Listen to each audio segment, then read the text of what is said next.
E aí eu vou voltar com essa tela, que é uma tela que eu mostro sempre.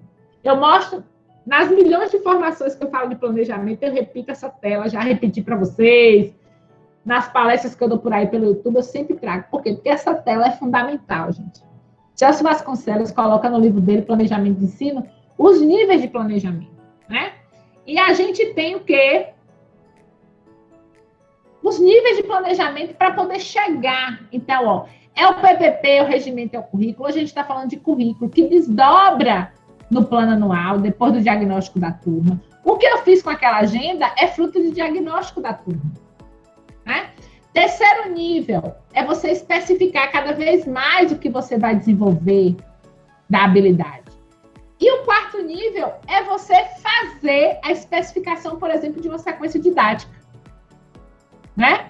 O plano de aula é, de fato, você colocar a metodologia para acontecer, e é onde a aprendizagem acontece. Então, isso aqui se chama articulação e desdobramento. É muito difícil, gente. Não estou dizendo que não acontece. Mas uma escola que não tem esse desdobramento de planejamento dá qualidade na aprendizagem. As escolas que eu conheço que fazem desdobramento de planejamento são as escolas que têm as melhores qualidades de ensino e os melhores resultados. Isso eu estou falando não é a escola como um todo, não. É a qualidade de aprendizagem do estudante. São estudantes que passam nos melhores concursos, são estudantes que passam nos melhores exames, são estudantes que se dão muito melhor nas experiências, na sociedade, no trabalho.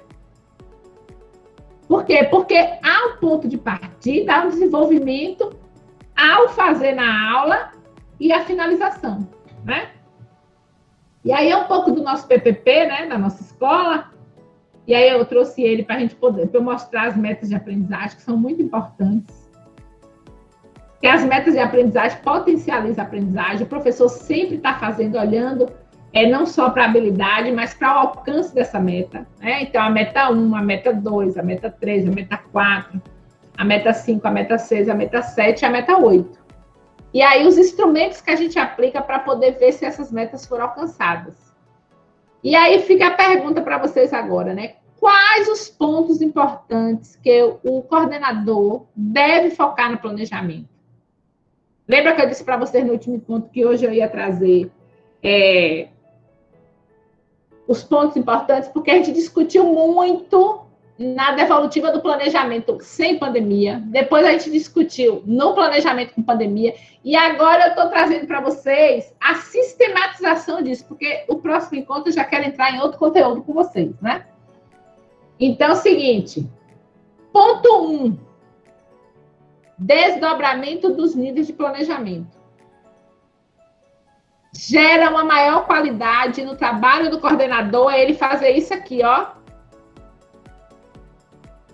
Desdobrar os níveis de planejamento. É sair do currículo para o plano de aula. É sair do projeto. Você precisa ver no plano de aula do professor a proposta do PPP. Você precisa ver no plano de aula do professor o que está no regimento. Mas agora, como o foco está muito forte no currículo, os PPPs estão sendo atualizados por causa da pandemia, ainda não chegou ainda grandes orientações. Os regimentos vão demorar um pouco, porque vai mexer com muitas questões tecnológicas. Então, o que é que a gente tem de foco agora para desdobrar? O currículo, né? E aí, ó, desdobramento dos níveis de planejamento. Qual é o seu ponto de partida, a sua organização e a sua sistematização do plano de aula? Alinhamento do primeiro nível de planejamento com o último nível, que é o plano de aula, com a definição de roteiro. Toda escola tem que ter o seu roteiro. Aplica. Se aquele roteiro não está bom, o professor não está gostando, o professor não está sendo muito claro, refaz o roteiro. Acrescenta aspectos, tira aspectos. Coerência da metodologia do professor em articulação com o nível da turma. O coordenador não pode fugir disso. Quando ele olhar o desenvolvimento do procedimento do professor, se tem... Ó, que reflexão perfeita de Goretti. Ela foi em cima. Como é que a aula não fala de características e eu passo uma agenda com características? Se eu tiver uma intencionalidade, eu vou esclarecer para o meu coordenador. Se eu não tiver, com certeza foi um equívoco que eu cometi, eu vou ter que refazer. refazer um ponto da aula, não é refazer a aula toda, mas refazer um ponto que não está fazendo sentido. Então, a coerência da metodologia do professor, gente, ela é condição básica para o menino aprender. A avaliação contínua da realização do planejamento pelo professor. Essa semana você executou 5 planos de aula que você me entregou. Bora agora avaliar. O que é que deu certo, o que é que não deu? Aí já entra aqui, ó, no ponto que eu botei aqui, que é a questão da flexibilidade. O cumprimento do planejamento, mesmo com a flexibilidade, como está sendo esses ajustes? Porque, assim, a gente sabe que todo planejamento é flexível. Só que a gente sabe que tem professor que não sabe lidar com essa flexibilidade. Aí eu mudei porque eu percebi que a turma está assim. Ah, não, você sabe, né? O planejamento é flexível. Sim, mas você mudou. Mas você tirou o foco da habilidade. Você flexibilizou tal intervenção, mas você prejudicou o desenvolvimento. Então, assim, a flexibilidade ela é importante, mas ela não pode perder de vista o foco. Então, o coordenador tem que estar avaliando semanalmente, quinzenalmente. Ó, você fez 5 planos de aula com habilidade tal. Você acha que ainda precisa vir mais aula para essa habilidade? O que você propôs de metodologia, você percebeu que os estudantes aprenderam? Isso, gente, é essencial, sabe? Foco no início e no fim das propostas de planejamento.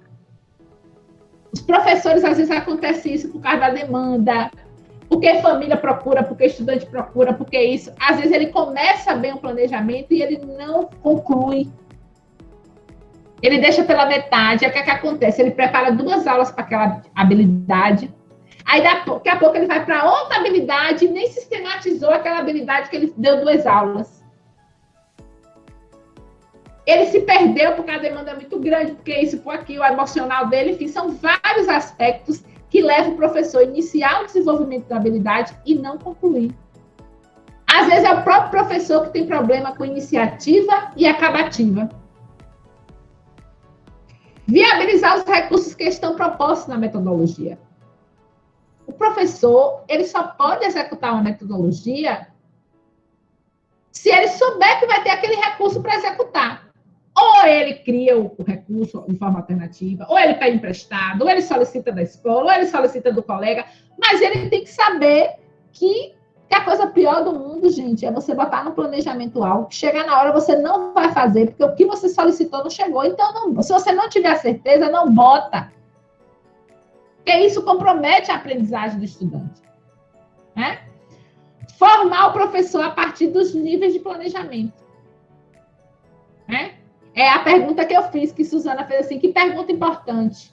Você, coordenador, que já tem o currículo essencial, quando você vai analisar o planejamento do professor, você... Gente, quando eu estava na coordenação, principalmente da Escola João Paulo, que eu fui coordenadora há 4 anos, lá a gente sempre fez o currículo, na época chamava currículo da série, era o currículo em cima da mesa, o material didático, o planejamento do professor atual e o planejamento do professor da semana passada. Por que eu tinha que olhar de novo o planejamento da semana passada? Para ver se estava conectado com o planejamento dessa semana. Para ver se estava em articulação com o que estava no currículo, que na época também a gente chamava de plano de curso. E o plano de curso ele existe ainda, só que ele agora está em forma de organizador curricular, como eu mostrei aí. Isso que eu mostrei para vocês aí é praticamente o plano de curso. Só que agora a gente chama de organizador curricular dentro do currículo. Ele não fica mais solto. Né? O plano de curso, às vezes, ele ficava solto.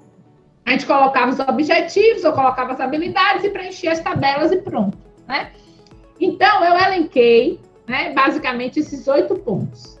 Aí, agora eu quero que vocês perguntem alguma coisa. E eu quero, se vocês ainda acham que falta mais alguma coisa que eu não falei, eu deixei aqui o ponto 9. Ah, Ana, eu também acho que é importante isso, mas você não trouxe. E quero que vocês perguntem sobre cada ponto desse, tá?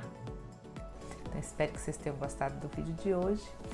E se não se inscreveu no nosso canal, se inscreve agora, deixe seu like, deixe seu comentário. Conte sempre com sua colega, professora Ana Virgínia, gestora de convivência, e até o próximo vídeo.